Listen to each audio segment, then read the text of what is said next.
Hello, in this section we are discussing about the role of travel agencies in tourism. Thomas Cook put forward the idea of travel agency, and the Cook started a full-time excursion agency in 1845. ആദ്യമായിട്ട് travel agency എന്ന് പറഞ്ഞ concept കൊണ്ടുവന്നിട്ടുള്ളത് 1845 Thomas cook ആണ്. ഇന്നും വേൾഡിൽ ഏറ്റവും famous ആയിട്ടൊരു travel ഏജൻസിയാണ് തോമസ് കുക്ക് ട്രാവൽ ഏജൻസി എന്ന് പറയുന്നത്. എല്ലാ രാജ്യത്തും തോമസ് കുക്കിന്റെ ബ്രാഞ്ചസ് ഉണ്ട്. And the travel agency play a vital role in the promotion of tourism, and it is a service industry. It provides all the facilities to the customer. Tourism പ്രൊമോഷന് വേണ്ടിയിട്ട് ഒരു important റോളാണ് ഇന്നത്തെ കാലത്ത് travel ഏജൻസിയും അതുപോലെ travel ഏജൻസും play ചെയ്യുന്നത്. അതൊരു service based ഇൻഡസ്ട്രിയാണ്. ഒരു ട്രാവലറിന് അല്ലെങ്കിൽ ഒരു ടൂറിസ്റ്റിന് ഒരു കസ്റ്റമറിന് വേണ്ടിയിട്ടുള്ള എല്ലാ ഫെസിലിറ്റീസും ട്രാവൽ ഏജൻസ് പ്രൊവൈഡ് ചെയ്യുന്നുണ്ട്. Nowadays, successful journey cannot be operated without the help of a travel agent. It is a travel agent who packages and processes all the various attractions of the country and present them to the tourists. ഇന്നത്തെ കാലത്ത് travel ഏജന്റിന്റെ സഹായത്തോടു കൂടെ നമുക്കൊരു tour operate ചെയ്യുന്നത് സങ്കല്പിക്കാൻ പോലും പറ്റാത്തൊരു കാര്യമാണ്.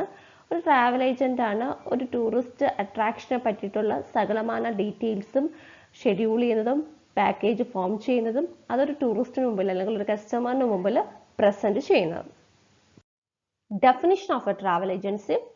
A travel agency is a firm or corporation qualified to provide tours, cruises, transportation, hotel accommodation, meals, transforms, sightseeing, and all other elements of travel to the public as a service. Travel agency എന്ന് പറയുന്നതിനെ ഒരു ഫേമായിട്ടോ അല്ലെങ്കിൽ ഒരു കോർപ്പറേഷനായിട്ടോ നമുക്കിന്ന് കണക്കാക്കാം. ഇത്തരത്തിലുള്ള firm പ്രധാനമായിട്ടും tourism related ആയിട്ടുള്ള എല്ലാ സർവീസസും പ്രൊവൈഡ് ചെയ്യുന്ന ഒന്നായിരിക്കും. അതായത് ടൂർസ് ഓപ്പറേറ്റ് ചെയ്യുന്നുണ്ടായിരിക്കും, ക്രൂസൈസ് ഓപ്പറേറ്റ് ചെയ്യുന്നുണ്ടായിരിക്കും, transportation facilities, hotel accommodation facilities, meals, transforms, അതായത് എയർപോർട്ടിൽ നിന്നും അല്ലെങ്കിൽ റെയിൽവേയിൽ നിന്നും അല്ലെങ്കിൽ ഒരു ബസ് സ്റ്റേഷനിൽ നിന്ന് ഹോട്ടലിലോട്ടുള്ള ട്രാൻസ്ഫോംസും സൈറ്റ് സീയിങ്ങും ഇനി ട്രാവലുമായിട്ട് ബന്ധപ്പെട്ട മറ്റ് എലമെന്റ്സും എല്ലാം ഒരു പബ്ലിക് അല്ലെങ്കിൽ ഒരു ടൂറിസ്റ്റിന് വേണ്ടിയിട്ട് പ്രൊവൈഡ് ചെയ്യുന്ന ഒരു സർവീസ് സെക്ടറാണ് അല്ലെങ്കിൽ ഒരു സർവീസ് ഫേം ആണ് ട്രാവൽ ഏജൻസി എന്ന് പറയാം. Then functions of a travel agency. The main functions include providing travel information, preparation of itineraries, ticketing, insurance, packaging and selling of tours, foreign exchange for international travelers, advertisement or publicity. The travel information. It provides information relating to the destination, climate, modes of travel, prices, timetable, visa, currency to those people who visit to travel inside or outside the country. This is a very specialized job, and the person behind the counter should be a specialist having excellent knowledge of various travel alternative plans. Travel information ഒരു ടൂറിസ്റ്റിന് provide ചെയ്യുന്നത് ആണ് travel ഏജൻസിയുടെ ഒന്നാമത്തെ function എന്ന് പറയുന്നത്. ഒരു tourist spot അല്ലെങ്കിൽ ഒരു ഡെസ്റ്റിനേഷനെ പറ്റിയിട്ടുള്ള എല്ലാ ഇൻഫോർമേഷനും, അവിടുത്തെ അക്കോമഡേഷൻ എങ്ങനെയാണ്, അവിടുത്തെ ക്ലൈമറ്റ് എങ്ങനെയാണ്, അവിടെ എത്താൻ പറ്റുന്ന മോഡ് ഓഫ് ട്രാവൽ എങ്ങനെയാണ്, ഇനി പ്രൈസസ് എങ്ങനെയാണ്, ഇനി ആ ഒരു മോഡ് ഓഫ് ട്രാവലിൻ്റെ ടൈം ടേബിൾ എങ്ങനെയാണ്, അല്ലെങ്കിൽ ഒരു ടൂറിസ്റ്റ് സ്പോട്ട് വിസിറ്റ് ചെയ്യുന്ന ടൈം ടേബിൾ എങ്ങനെയാണ്, ഇനി ഒരു ഇൻ്റർനാഷണൽ ട്രാവൽ ആണെങ്കിൽ അവിടുത്തെ കറൻസി, വിസ തുടങ്ങിയ കാര്യങ്ങളെ പറ്റിയിട്ടൊക്കെ ഉള്ള സകലമായ ഇൻഫോർമേഷനും ട്രാവൽ ഏജൻസി പ്രൊവൈഡ് ചെയ്യണം. ഈ ട്രാവൽ ഏജൻസിയിലെ ട്രാവൽ ഏജന്റ് എന്ന് പറയുന്നത് വളരെ ഹൈലി സ്പെഷ്യലിസ്റ്റ് ആയിട്ടൊരു ജോബാണ്. അദ്ദേഹത്തിന് മറ്റ് ട്രാവൽ പ്ലാൻസിനെ പറ്റിയിട്ട്, അതിൽ ട്രാൻസ്പോർട്ടേഷൻ സർവീസസിനെ പറ്റിയിട്ടും അല്ലെങ്കിൽ ഏതെങ്കിലും പറഞ്ഞാൽ നമുക്ക് ഫ്ലൈറ്റ് ഇപ്പോൾ ക്യാൻസൽ ആയിപ്പോയി, പെട്ടെന്ന് ആൾട്ടർനേറ്റീവായിട്ട് ഒരെണ്ണം പ്രൊവൈഡ് ചെയ്യണം. അപ്പോൾ അത്തരത്തിലുള്ള ടൈമിങ്സിനെ പറ്റിയിട്ടുമൊക്കെ വ്യക്തമായിട്ട് ധാരണ ഉള്ള ആളായിരിക്കണം ട്രാവൽ ഏജന്റ് എന്ന് പറയുന്നത്. Then preparation of itineraries. Tourist itinerary is a composition of series of operation that is a total tour program of a person. Travel itinerary prepare ചെയ്യുന്നതും ഒരു ട്രാവൽ ഏജൻസിയാണ്. ഇറ്റിനറി കൊണ്ട് ഉദ്ദേശിക്കുന്നത് ഒരു ഫുൾ പ്രോഗ്രാം ചാർട്ട്. ഏത് സമയത്ത് എവിടെ എത്തണം, എന്തായിരിക്കണം അവിടുത്തെ ആക്ടിവിറ്റി, എത്ര സമയം വരെ അവിടെ സ്പെൻഡ് ചെയ്യണം, അതിന് ഏത് സമയത്ത് തിരിച്ച് നമ്മൾക്ക് മറ്റൊരു സ്പോട്ടിൽ എത്തണം, ഏത് സമയത്തായിരിക്കണം നമുക്ക് ബ്രേക്ക് വേണ്ടത് തുടങ്ങിയ സകലമാന കാര്യങ്ങളും നമ്മുടെ ട്രാൻസ്ഫേഴ്സും ടൈമിങ്സും ഒക്കെ ഉള്ള ഒരു ചാർട്ടാണ് ഇറ്റിനറി എന്ന് പറയുന്നത്. ഇത്തരത്തിൽ ഇറ്റിനറി പ്രിപ്പയർ ചെയ്യേണ്ടതും ട്രാവൽ ഏജൻസിയാണ്. First of all, suggested itineraries are prepared and the final one is selected. ഒത്തിരി ഇറ്റിനറീസ് ഡ്രാഫ്റ്റായിട്ട് ആദ്യം പ്രിപ്പയർ ചെയ്യാറുണ്ട്. അതിൽ കസ്റ്റമറിന് ഏറ്റവും സ്യൂട്ടബിൾ ആയിട്ട് തോന്നുന്നത് ആണ് പിന്നെ ഫൈനൽ ഒന്നായിട്ട് സെലക്ട് ചെയ്യുന്നത്. There are some basic factors to travel agent has to keep in mind while preparing an itinerary. ഒരു ഇറ്റിനറി പ്രിപ്പയർ ചെയ്യുമ്പോൾ ഒരു ട്രാവൽ ഏജന്റ് കുറച്ച് കാര്യങ്ങൾ ശ്രദ്ധിക്കേണ്ടതുണ്ട്. എന്തൊക്കെയാണെന്ന് നോക്കാം. First of all, interest of the ട്രാവലേഴ്സിന്റെ ഒരു ഗ്രൂപ്പ് ഓഫ് ട്രാവലേഴ്സ് ആയിരിക്കാം, ചിലപ്പോൾ ഇൻഡിവിജ്വൽ ട്രാവലേഴ്സ് ആയിരിക്കാം. അവരുടെ ഇൻട്രസ്റ്റ് എങ്ങനെയാണ്, ഏത് പ്ലേസസ് ഓഫ് ഇൻട്രസ്റ്റ് ആണ് അവർക്ക് കൂടുതൽ പോകാൻ താല്പര്യം, ഷോപ്പിംഗ്, എക്സ്കർഷൻസ് ആണോ താല്പര്യം തുടങ്ങിയ കാര്യങ്ങൾ. Number of days should be decided. എത്ര ദിവസമാണ് അവർ യാത്ര ചെയ്യാൻ ആഗ്രഹിക്കുന്നത്. Number of persons want to join the tour. ഇനി ഓരോ പാക്കേജ് ഉണ്ടാക്കുമ്പോൾ ആ പാക്കേജിനകത്ത് എത്ര പേര് വേണം. ചിലതിൽ 50 ആയിരിക്കും, ചിലപ്പോൾ 100 ആയിരിക്കും, ചിലപ്പോൾ 20 പേര് മാത്രമുള്ള ഗ്രൂപ്പ് ആയിരിക്കും. അത് ട്രാവൽ ഏജൻസി അല്ലെങ്കിൽ ട്രാവൽ ഏജന്റാണ് അത് ബേസ് ചെയ്ത് ഇറ്റിനറി പ്രിപ്പയർ ചെയ്യേണ്ടത്. Then budget. ഒരാളുടെ ബഡ്ജറ്റ് എങ്ങനെയാണ്, അവർക്ക് എക്കോണമിക് ക്ലാസ്സിൽ ട്രാവൽ ചെയ്യാനാണോ, അല്ലെങ്കിൽ ഫസ്റ്റ് ക്ലാസ്സിലാണോ, അല്ലെങ്കിൽ ലക്ഷറി ക്ലാസ്സിലാണോ, അല്ലെങ്കിൽ ഏത് ടൈപ്പ് ക്യാബാണ് അവർക്ക് ആവശ്യം തുടങ്ങിയ കാര്യങ്ങളൊക്കെ ബേസ് ചെയ്തിട്ട് വേണം ഇറ്റിനറി പ്രിപ്പയർ ചെയ്യാം. Then choice of accommodation. നമ്മുടെ ട്രാൻസ്പോർട്ടേഷൻ കാര്യം പറഞ്ഞതുപോലെ തന്നെ അക്കോമഡേഷൻ 5 സ്റ്റാർ ആണോ, 3 സ്റ്റാർ ആണോ, 4 സ്റ്റാർ ആണോ, ഇനി എന്ത് രീതിയിലുള്ള ട്രാൻസ്പോർട്ടേഷൻ ആണ് അവർക്ക് വേണ്ടത് തുടങ്ങിയ കാര്യങ്ങൾ. Must aware of all timings and connections of all transport. എല്ലാ തരത്തിലുള്ള ട്രാൻസ്പോർട്ടേഷൻ ഫെസിലിറ്റീസിനെ പറ്റിയിട്ടും അതിൻ്റെ ടൈമിങ്സിനെയും കണക്ഷനെ പറ്റിയിട്ടും വ്യക്തമായിട്ടൊരു ധാരണ ഇറ്റിനറി പ്രിപ്പയർ ചെയ്യുമ്പോൾ ട്രാവൽ ഏജന്റിന് ഉണ്ടായിരിക്കണം. Must aware of purpose of tour, whether for leisure, culture, education or business. ഇനി എന്ത് പർപ്പസിന് വേണ്ടിയിട്ടാണ് ആ ഗ്രൂപ്പ് ട്രാവൽ ചെയ്യുന്നത്. ലെഷർ പർപ്പസിന് വേണ്ടിയിട്ടാണോ, അല്ലെങ്കിൽ എഡ്യൂക്കേഷൻ അല്ലെങ്കിൽ കൾച്ചറൽ ഇൻട്രസ്റ്റിന് വേണ്ടിയിട്ടാണോ, ബിസിനസ്സിന് വേണ്ടിയിട്ടാണോ, അല്ലെങ്കിൽ റിലീജിയസ് പർപ്പസിന് വേണ്ടിയിട്ടാണോ തുടങ്ങിയ കാര്യങ്ങളും ട്രാവൽ ഏജന്റ് മനസ്സിലാക്കി അതനുസരിച്ച് വേണം ഇറ്റിനറി പ്രിപ്പയർ ചെയ്യാൻ. Ticketing. The travel agencies sell tickets to their clients on all modes of travel. He does not charge anything from the client but gets commission from the air carrier, road companies, hotel, etc. Travel ഏജൻസിയുടെ മറ്റൊരു service എന്ന് പറയുന്നത് എല്ലാ modes of ട്രാവൽസിൻ്റെയും tickets അവരുടെ ക്ലയൻസിന് കൊടുക്കുക എന്നതാണ്. ഇത്തരത്തിൽ അവർ ticket provide ചെയ്യുമ്പോഴത്തേക്കും ക്ലയൻസിൽ നിന്ന് അവർ ചാർജ് ഒന്നും തന്നെ പ്രത്യേകിച്ച് ഈടാക്കുന്നില്ല. പകരം എയർ കാരിയേഴ്സിൽ നിന്നും റോഡ് കമ്പനീസിൽ നിന്നും ഹോട്ടൽസിൽ നിന്നും ഒക്കെ കമ്മീഷൻ ട്രാവൽ ഏജൻസിക്ക് ലഭിക്കുന്നുണ്ട്. Ticketing is not an easy job and the diversity of the international airfares are very complex and varied. He must remain up to date and alert to keep abreast of new change. ടിക്കറ്റിങ്ങും ഒരു easy ജോബൊന്നുമല്ല. International എയർഫെയർസിൽ വരുന്ന മാറ്റങ്ങൾ കൃത്യമായിട്ട് മനസ്സിലാക്കുകയും അതിനനുസരിച്ച് കൃത്യമായിട്ട് ഓരോ ദിവസങ്ങളിലും ticket charges update ചെയ്യേണ്ട ചുമതലയും ട്രാവൽ ഏജന്റിനുണ്ട്. Insurance. Travel agency provide insurance for personal accident risks and for baggage. Travel agency get additional revenue by providing insurance to clients. Travel agency യാത്ര ചെയ്യുന്ന യാത്രക്കാർക്ക് പേഴ്സണൽ ആക്സിഡന്റ് റിസ്കിന്റെ ഇൻഷുറൻസും ഒപ്പം തന്നെ അവരുടെ ബാഗേജിന് സ്പെഷ്യൽ ഇൻഷുറൻസ് പ്രൊവൈഡ് ചെയ്യേണ്ടതുണ്ട്. ഇത്തരത്തിൽ ഇൻഷുറൻസ് പ്രൊവൈഡ് ചെയ്യുന്നത് വഴി അതിൽ നിന്നും വരുമാനം ട്രാവൽ ഏജൻസിക്ക് ലഭിക്കുന്നുണ്ട്. Packaging and selling of tours. Travel agency sells the ready-made packages on behalf of wholesale tour operators. In this case, travel agency can deduct their commission from tour operators. The travel agency is free to design its own tours and market them to the clients directly.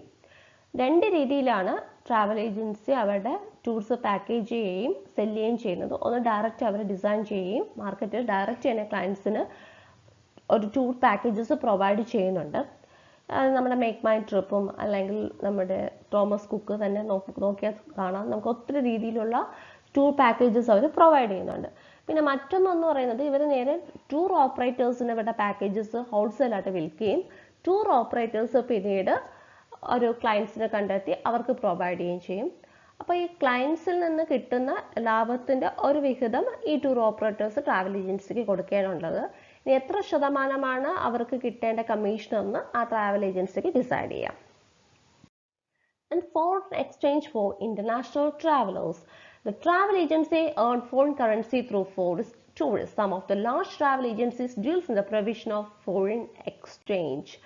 Travel agency പ്രത്യേകിച്ച് international tours ഒക്കെ operate ചെയ്യുന്ന travel ഏജൻസിയുടെ ഒരു service എന്ന് പറയുന്നത് അവരുടെ foreign ടൂറിസ്റ്റിന് വേണ്ടിയിട്ടുള്ള currencies provide ചെയ്യുന്നതാണ്. അതായത് ഫോറിൻ എക്സ്ചേഞ്ച് എന്ന് പറയുന്ന പ്രൊവിഷൻ കൂടെ അവർക്ക് ഉണ്ടായിരിക്കും. This is a very important facility to intending travelers as it says avoiding to visit regular banking channels. Only those travel agencies which are authorized by the government of India can deal in foreign exchange. ഇതൊരു important ആയിട്ടുള്ള സർവീസാണ്. കാരണം എന്ന് വെച്ചാൽ ഒരു banking channel വഴിയാണ് സാധാരണ രീതിയിൽ ഫോറിൻ എക്സ്ചേഞ്ച് ഒക്കെ നടക്കുന്നത്. അപ്പോൾ ഒരു ട്രാവൽ ഏജൻസി അത് പ്രൊവൈഡ് ചെയ്യുന്നുണ്ടെങ്കിൽ അവരുടെ കസ്റ്റമേഴ്സിന് വളരെ ഈസി ആയിട്ട് തന്നെ അവരുടെ ടൂർസ് ഓപ്പറേറ്റ് ചെയ്യാൻ സാധിക്കും. ഇനി ഇന്ത്യയിലാണെങ്കിൽ ഗവൺമെൻറ് ഓഫ് ഇന്ത്യ ഓതറൈസ് ചെയ്തിട്ടുള്ള ട്രാവൽ ഏജൻസിക്ക് മാത്രമേ ഫോറിൻ എക്സ്ചേഞ്ച് നടത്താൻ പറ്റത്തുള്ളൂ. Advertisement. This is the main function of travel agency which is possible by the sub-agents. Travel ഏജൻസിയുടെ ഒരു ഇമ്പോർട്ടൻ്റ് ആയിട്ടൊരു ഫംഗ്ഷനാണ് അഡ്വർടൈസ്മെന്റ് അല്ലെങ്കിൽ പബ്ലിസിറ്റി എന്ന് പറയുന്നത്. ഇത് പ്രധാനമായിട്ട് അവരുടെ സബ് ഏജൻസ് വഴിയാണ് കണ്ടക്ട് ചെയ്യുന്നത്. New offices are opened in foreign countries and the host country. Head office should supply the published material to the sub office and the sub office should distribute it among the people to create an image of the country in their minds. Foreign കൺട്രീസിലൊക്കെ ഈ travel ഏജൻസിയുടെ പുതിയ head offices ഒക്കെ തുടങ്ങുകയും ഈ head offices കുറച്ച് published materials ഒക്കെ sub ഓഫീസസിൽ കൊടുക്കുകയും സബ് ഓഫീസസ് അത് പബ്ലിക്കിൻ്റെ ഇടയിൽ ഡിസ്ട്രിബ്യൂട്ട് ചെയ്തിട്ടും അങ്ങനെയും അവർ പല സ്ഥലങ്ങളിലോട്ട് ടൂറിസ്റ്റിനെ ആകർഷിക്കാറുണ്ട്. അല്ലെങ്കിൽ ഇന്നത്തെ രീതിയിലാണെങ്കിൽ സോഷ്യൽ മീഡിയ വഴിയും ടെലിവിഷൻ വഴിയോ അതല്ലെങ്കിൽ ഫേസ്ബുക്ക്, ഇൻസ്റ്റാഗ്രാം തുടങ്ങിയ അല്ലെങ്കിൽ യൂട്യൂബ് വഴിയോട്ടുള്ള മീഡിയാസ് വഴിയൊക്കെ അഡ്വർടൈസ്മെന്റ്സ് നടത്താറുണ്ട്. Basic requirements to open a travel agency. Travel agency open ചെയ്യാനുള്ള basic requirements എന്തൊക്കെയാണെന്ന് നോക്കാം. First one is location. Location എന്ന് പറയുന്നത് ഏറ്റവും accessible ആയിട്ടൊരു പ്ലേസിലായിരിക്കണം ഒരു ട്രാവൽ ഏജൻസി തുടങ്ങേണ്ടത്. പബ്ലിക്കിന് ഈസിലി അപ്രോച്ചബിൾ ആയിട്ടൊരു പ്ലേസ് ആയിരിക്കണം. ഗ്രൗണ്ട് ഫ്ലോർ ആണെങ്കിൽ ഏറ്റവും നല്ലത്. Then well furnished office. വളരെ ഫർണിഷ് ചെയ്ത ഡെക്കറേറ്റഡ് ആയിട്ടുള്ളൊരു ഓഫീസാണ് ട്രാവൽ ഏജൻസിക്ക് ഏറ്റവും സ്യൂട്ടഡ്. അത് ആളുകളെ ആകർഷിക്കാനും അവർക്കൊരു കംഫർട്ട് ഫീൽ ചെയ്യാനും സഹായിക്കും. Then telephone. എന്നിട്ട് ആധുനിക യുഗത്തിലെ ഏറ്റവും ഇമ്പോർട്ടൻ്റ് ആയിട്ട് ഒരു ഡിവൈസാണ് ടെലഫോൺ എന്ന് പറയുന്നത്. എസ്പെഷ്യലി ഒരു ട്രാവൽ ഏജൻസി ബിസിനസ്സിന് വേണ്ടിയിട്ട് എപ്പോഴും, കാരണം എയർലൈൻസിലും അല്ലെങ്കിൽ റെയിൽവേയിലും അല്ലെങ്കിൽ ട്രാൻസ്പോർട്ടിലും അല്ലെങ്കിൽ ഹോട്ടൽസിലും അല്ലെങ്കിൽ ടൂറിസ്റ്റ് പ്ലേസസിലും ഒക്കെ കൃത്യമായിട്ട് വിളിക്കാനും ടൈമിങ്സ് ഒക്കെ അപ്ഡേറ്റ് ചെയ്യാനും കാര്യങ്ങൾ അപ്ഡേറ്റ് ചെയ്യാനും ഒക്കെ ടെലഫോൺ വളരെ അത്യന്താപേക്ഷിതമാണ്. സ്റ്റാഫ് എന്ന് പറഞ്ഞാൽ വളരെ എഫിഷ്യൻറ്റും സ്കിൽഡ് ആയിട്ടുള്ള സ്റ്റാഫ് ആയിരിക്കണം. എല്ലാ കാര്യത്തിനെ പറ്റിയും അപ് ടു ഡേറ്റ് ഇൻഫർമേഷനും പെട്ടെന്ന് തന്നെ ഇഷ്യൂ സോൾവ് ചെയ്യാൻ പറ്റുന്നവരും ആയിരിക്കണം. Then government licence. ഇന്ത്യയിൽ ഇപ്പോൾ ഒരു ട്രാവൽ ഏജൻസി സ്റ്റാർട്ട് ചെയ്യണമെങ്കിൽ അത്യാവശ്യം കുറച്ച് കാര്യങ്ങളിൽ നിന്നൊക്കെ ലൈസൻസ് അവർക്ക് ആവശ്യമാണ്. ചില ട്രാവൽ ഏജൻസീസ് ഒക്കെ ഡോക്യുമെൻറ്റേഷൻ സർവീസസ് ആയ പാസ്പോർട്ടും വിസ ഒക്കെ പ്രൊവൈഡ് ചെയ്യുന്നുണ്ട്. അത്തരത്തിൽ പ്രൊവൈഡ് ചെയ്യുന്ന ട്രാവൽ ഏജൻസിക്ക് റീജിയണൽ പാസ്പോർട്ട് ഓഫീസിൽ നിന്നുള്ള അപ്രൂവൽ വേണം. ഇനി ഫോറിൻ എക്സ്ചേഞ്ച് ചില ട്രാവൽ ഏജൻസീസ് പ്രൊവൈഡ് ചെയ്യുന്നുണ്ട്. അത്തരത്തിലുള്ള ഏജൻസികൾക്ക് റിസർവ് ബാങ്ക് ഓഫ് ഇന്ത്യയിൽ നിന്നുള്ള അപ്രൂവൽ വേണം. ഇനി മറ്റു അപ്രൂവൽ വേണ്ടത് ഏതെങ്കിലുമൊക്കെ നോക്കാം. അയാട്ട അതായത് ഇന്റർനാഷണൽ എയർ ട്രാൻസ്പോർട്ട് അസോസിയേഷനിൽ നിന്നും അവർക്ക് പാസഞ്ചർ അതുപോലെ തന്നെ കാർഗോ സെയിൽസിന്റെ റെക്കഗ്നൈസേഷനും അപ്രൂവലും വേണം. പിന്നെ ഇന്ത്യൻ എയർലൈൻസിൽ നിന്നും ടിക്കറ്റ് സെൽ ചെയ്യാനുള്ള അപ്രൂവലും ഏജൻസിക്ക് വേണം. ഒപ്പം തന്നെ പാസഞ്ചർ ടിക്കറ്റ് ബുക്ക് ചെയ്യാനും കാർഗോ ബുക്ക് ചെയ്യാനുള്ള റെക്കഗ്നൈസേഷനും വേണം. അത് ഇന്ത്യൻ എയർലൈൻസിൽ നിന്നല്ല, പ്രൈവറ്റ് എയർലൈൻസിൽ നിന്നുള്ള ആയാലും റെക്കഗ്നൈസേഷൻ അവർക്ക് വേണം. ദെൻ ഡിപ്പാർട്ട്മെന്റ് ഓഫ് ടൂറിസത്തിന്റെ അപ്രൂവൽ, അതായത് പബ്ലിസിറ്റിക്കും അല്ലെങ്കിൽ അഡ്വർടൈസ്മെന്റ് പർപ്പസിനും ഒക്കെ വേണ്ടിയിട്ട് ഡിപ്പാർട്ട്മെന്റ് ഓഫ് ടൂറിസത്തിന്റെ അപ്രൂവൽ അവർക്ക് വേണം. പ്രത്യേകിച്ച് ഇപ്പോൾ ഇന്റർനാഷണൽ ട്രാവലേഴ്സിനെ ഹാൻഡിൽ ചെയ്യുന്ന കാര്യത്തിലൊക്കെ ഡിപ്പാർട്ട്മെന്റ് ഓഫ് ടൂറിസത്തിന്റെ അപ്രൂവൽ വേണം. Then advocate finance. അത്യാവശ്യം ഫൈനാൻസ് ഉണ്ടെങ്കിൽ മാത്രമേ ട്രാവൽ ഏജൻസീസ് തുടങ്ങാൻ പറ്റുള്ളൂ. അപ്പോൾ ഇന്ത്യയുടെ ഒരു നിലവിലെ സിറ്റുവേഷൻ അനുസരിച്ച് ഏറ്റവും മിനിമം ആയിട്ട് 1 lakh ഡെപ്പോസിറ്റ് ട്രാവൽ ഏജൻസി തുടങ്ങാൻ വേണ്ടിയിട്ട് ആവശ്യമാണ്. Then membership of travel organisation. മറ്റ് ട്രാവൽ ഓർഗനൈസേഷനായ അസ്റ്റ, UFFTA, തായ്, പാറ്റ, വാറ്റ, SCCA തുടങ്ങിയവയിലൊക്കെ മെമ്പർഷിപ്പ് ഉണ്ടായിരിക്കുന്നത് നല്ലതാണ്. നിർബന്ധമൊന്നുമില്ല എങ്കിലും അതിലുണ്ടായിരിക്കുന്നത് കുറച്ചുകൂടെയൊക്കെ ട്രാവൽ ഏജൻസിക്ക് ഗുണം ചെയ്യും. Tours operated. ഇമ്പോർട്ടൻ്റ് ആയിട്ടുള്ള ടൂർസ് ഏതൊക്കെയാണെന്ന് നോക്കാം. ട്രാവൽ ഏജൻസി ഓപ്പറേറ്റ് ചെയ്യുന്നത് ഒന്ന് പാക്കേജ് ടൂർസ്. ഏറ്റവും ജനറലായിട്ട് അവർ ഓപ്പറേറ്റ് ചെയ്യുന്ന ടൂർസ് പാക്കേജ് ടൂർസ് ആണ്. ഒരു ഗ്രൂപ്പ് ഓഫ് ട്രാവലേഴ്സിന് വേണ്ടിയിട്ട് ഡിസൈൻ ചെയ്തിട്ടുള്ള ടൂർസ് ആണ് package tours. Second is escort tours. പേരിൽ തന്നെയുണ്ട്, കംപ്ലീറ്റ് എസ്കോർട്ട് നൽകുന്ന ടൂർസ് ആണ്. പ്രത്യേകിച്ച് ഇന്റർനാഷണൽ ട്രാവലേഴ്സിന് വേണ്ടി പ്രൊവൈഡ് ചെയ്യുന്ന ടൂർസ് ആണ് എസ്കോർട്ട് ടൂർസ് എന്ന് പറയുന്നത്. ഇതിൽ വരുന്നത് ട്രാൻസ്പോർട്ടേഷൻ വരും, മീൽസ് വരും, sightseeing, accommodation, guide services ഒക്കെ വരും. ഒരു ടൂർ ഡയറക്ടറാണ് ഈ ഓവറോൾ ഷെഡ്യൂൾ ചെയ്യുന്നതും എന്ത് പ്രോബ്ലംസ് ഉണ്ടെങ്കിൽ അറ്റൻഡ് ചെയ്യുന്നതും പുതിയ ആൾട്ടർനേറ്റീവ് റൂട്ട്സ് അവർക്ക് വേണ്ടി കണ്ടെത്തുന്നതും അല്ലെങ്കിൽ ആൾട്ടർനേറ്റീവ് മെഷേഴ്സ് കൊടുക്കുന്നതും ഒക്കെ ഒരു ടൂർ ഡയറക്ടർ ആയിരിക്കും. Then group inclusive tour. 15 അതിൽ കൂടുതലോ ഉള്ള മെമ്പേഴ്സ് ഉള്ള ഗ്രൂപ്പിന് വേണ്ടിയിട്ട് എക്സ്ക്ലൂസീവായിട്ട് നടത്തുന്ന ടൂറാണ് ഗ്രൂപ്പ് ഇൻക്ലൂസീവ് ടൂർ എന്ന് പറയുന്നത്. ഇതിലും ഒരു ഗൈഡ് സർവീസസ് ഫ്രീ ആയിട്ട് അവൈലബിൾ ആണ്. Foreign inclusive tour or FIT. Foreign inclusive ടൂറിന്റെ പ്രത്യേകത ഇതിലൊരു ഗൈഡ് സർവീസസ് അല്ലെങ്കിൽ എസ്കോർട്ട് കാണാത്ത പാക്കേജ് ടൂർസ് ആണ് ഫോറിൻ ഇൻക്ലൂസീവ് ടൂർ എന്ന് പറയുന്നത്. ഒരു ടൂർ ഡയറക്ടർ ഒന്നും തന്നെ അല്ലെങ്കിൽ ആ ഗ്രൂപ്പിൻ്റെ കൂടെ കാണില്ല. അവരുടെ പ്രിഫറൻസിനനുസരിച്ച് അവർക്ക് ട്രാവൽ ചെയ്യാം. ദെൻ ചാർട്ടേഴ്സ് എന്ന് പറയുന്നത് ചാർട്ടർ ഫ്ലൈറ്റ്സിന് വേണ്ടിയിട്ട് ട്രാവൽ ഏജൻസി പ്രൊവൈഡ് ചെയ്യുന്നുണ്ട്. ദെൻ എക്സ്കർഷൻസ് ഓഫ് ടൂർസ്, ഒരു ദിവസം അല്ലെങ്കിൽ 2 ദിവസം മാത്രം നീണ്ടു നിൽക്കുന്ന ചെറിയ ചെറിയ സൈറ്റ് അല്ലെങ്കിൽ ഉച്ചവരാ സമയം മാത്രം നീണ്ടു നിൽക്കുന്ന ചെറിയ ചെറിയ എക്സ്കർഷൻസ് ട്രാവൽ ഏജൻസി നടത്തുന്നുണ്ട്. ഹിസ്റ്റോറിക്കൽ പ്ലേസസിലും മൗണ്ടൻസിലും റിസോർട്ട്സിലും ഒക്കെ വേണ്ടിയിട്ട് അത്തരത്തിലുള്ള ടൂർസ് നടത്തുന്നുണ്ട്. ലക്ഷറി കോച്ചസും കാർഡ്സും അവൈലബിൾ ആണ്. ഓരോരുത്തരുടെയും കപ്പാസിറ്റി അനുസരിച്ച് അവർക്ക് ആ ഒരു പാക്കേജ് അവർക്ക് ചൂസ് ചെയ്യാൻ പറ്റും. പിന്നെ ഇതിൽ ചില പാക്കേജസിൽ അവർ ഓവർനൈറ്റ് അക്കോമഡേഷൻ കൊടുക്കുന്നുണ്ട്. ലഞ്ചസും ലോക്കൽ എൻ്റർടൈൻമെൻറ്റും ഒക്കെ പ്രൊവൈഡ് ചെയ്യുന്നുണ്ട്.